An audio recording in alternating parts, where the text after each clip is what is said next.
Chapter 1 का, वो है फ्लो चार्ट।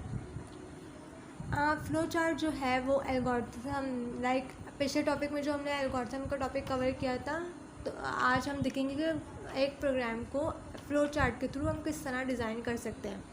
फ्लो चार्ट एक पिक्टोग्राम कहलाता है, लाइक इसके अंदर हम लोग डायग्राम्स या शेप्स के यूज़ करते हुए हम एक फ्लो चार्ट को डिज़ाइन करते हैं।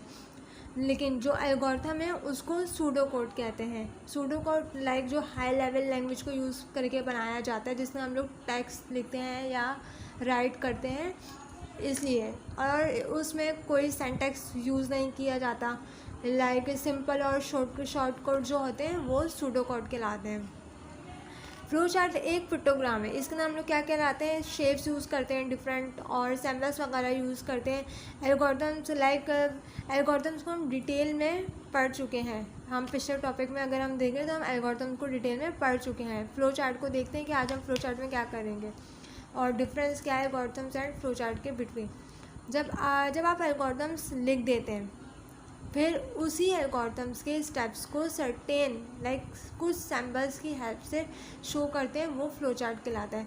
आपने एक प्रोग्राम्स को एल्गोरिथम के थ्रू आपने राइट तो कर दिया, लेकिन अगर हम उसी प्रोग्राम को अगर हम फ्लो चार्ट के थ्रू कुछ सैम्पल्स के थ्रू एक डायग्राम्स के में डिफाइन करें, तो उसे हम क्या कहते हैं, फ्लो चार्ट कहते हैं। इसमें जो हम सैम्पल यूज़ करते हैं, इनके जनरल मीनिंग होती है। अगर हम इसके अंदर देखें तो हमारा जो पहला कहलाता है, अगर हम स्टार्ट करते हैं एक एल्गोरिथम, लाइक अगर हम एल्गोरिथम हमने देखा, तो अगर हमारा पहला स्टेप जो होता है वो हम क्या कहते हैं, स्टार्ट, और हमारा जो लास्ट स्टेप होता है वो होता है स्टॉप। अगर हम इसे फ्लो चार्ट में डिफाइन करें तो हम किस तरह डिफाइन करते हैं, प्रोग्राम के स्टार्ट या स्टॉप करने के लिए टर्मिनल यूज़ किया जाता है फ्लो चार्ट के अंदर, और इसके लिए हम कौन सा सिंबल यूज़ करते हैं, ओवल शेप। और फिर फ्रेंड्स अगर हम इसका सेकंड देखें तो सेकंड इसके अंदर क्या है, प्रोसेस को हम किस तरह, किसी भी प्रोसेस को शो करने के लिए हम कौन सा शेप यूज़ करते हैं, रेक्टेंगुलर शेप, रेक्टेंगुलर बॉक्स हम यूज़ करते हैं किसी भी प्रोसेस को से शो करने के लिए यूज़ किया जाता है। लाइक कोई अगर हमें कोई कैलकुलेशन वगैरह परफॉर्म करवानी है तो हम कौन सा शेप यूज़ करेंगे, रेक्टेंगुलर। फिर अगर हमें इनपुट आउटपुट परफॉर्म करवाने हैं तो हम उसके लिए कौन सा शेप यूज़ करेंगे, पैरेललोग्राम शेप यूज़ होता है। परफॉर्म जो हम किस लिए करवाते हैं, अगर हमें कोई इनपुट लेना है, लाइक अगर हमें जैसे 3 नंबर का सम करवाना है, तो नंबर 1, नंबर 2, नंबर 3 हमारा क्या हो गया, इनपुट बॉक्स हो गया, जो हम लेंगे किसके अंदर, पैरेललोग्राम शेप के अंदर हम लोग लेंगे। डायमंड शेप हम यूज़ करते हैं किसी डिसीजन लेते वक्त। अगर जैसे एक ये है, number is greater than this, तो अगर यस है तो ये शो हो जाए, अगर नो है तो ये शो हो जाए। लाइक डिसीजन हम लोग लेते हैं ना यस एंड नो की फॉर्म में, तो ये क्या है हमारा, इसको हम किस में शो करते हैं, डिसीजन को डायमंड शेप के अंदर। और अगर हमें एक स्टेप से दूसरे स्टेप को लिंक करवाना है आपस में, तो हम उसको किस तरह शो करवा सकते हैं, एरो के बिटवीन। एरो क्या शो करता है, डायरेक्शन शो करता है, फ्लो शो करता है एक स्टेप से दूसरे स्टेप तक जाने के लिए। फ्रेंड्स तो आपको ये फ्लो चार्ट समझ आ गया होगा कि फ्लो चार्ट होता क्या है। फ्लो चार्ट एक पिक्टोग्राम है, सही है। उसके अंदर हम लोग क्या करते हैं, सर्टेन सैम्पल्स यूज़ करते हैं। लाइक एक प्रोग्राम को अगर हमने एल्गोरिथम में अगर हमने स्टेप बाय स्टेप लिखा है, कुछ राइट करवाया, अगर हम उसी प्रोग्राम को अगर हम डायग्राम की फॉर्म में शो करना चाह रहे हैं, तो हम उसको सर्टेन सैम्पल्स को यूज़ करते हुए हम एक फ्लो चार्ट में उसे डिज़ाइन कर सकते हैं। अगर हम आगे बढ़ें और अगर हम देखें कि इम्पोर्टेंस ऑफ फ्लो चार्ट है क्या, इम्पॉर्टेंस ऑफ फ्लो चार्ट क्या है, एल्गोरिथम के मुकाबले में ज़्यादा अच्छी अंडरस्टैंडिंग होती है। लाइक अगर हम एल्गोरिथम देखें तो इसमें इतना बड़ा प्रोग्राम है और उसके अंदर हमने इतने सारे टेक्स्ट लिखे हैं और उसे हमें पढ़ना है, तो वो क्या है, डिफ़िकल्ट है। अगर हम एक फ्लो चार्ट को देखें तो हम उसे अंडरस्टैंड कर सकते हैं बहुत ईजी, क्योंकि वो विजुअलाइज रिप्रेजेंटेशन होती है और हम इसको बहुत ज़्यादा अच्छे से अंडरस्टैंड कर सकते हैं, और ये हमें हेल्प करता है प्रोग्राम को समझने के लिए। एल्गोरिथम को रीड करने के लिए हमें मुश्किल होती है, एल्गोरिथम को समझने के लिए उसे क्या करना होता है, पढ़ना पड़ता है स्टेप बाय स्टेप। बट एक प्रोग्राम की जब अगर हमें डायग्राम मिल जाए, पिक्चर मिल जाए या उसकी विजुअलाइजेशन हमारे पास हो, तो हम उसे क्या कर सकते हैं, गेट कर सकते हैं, बहुत आसानी से समझ सकते हैं।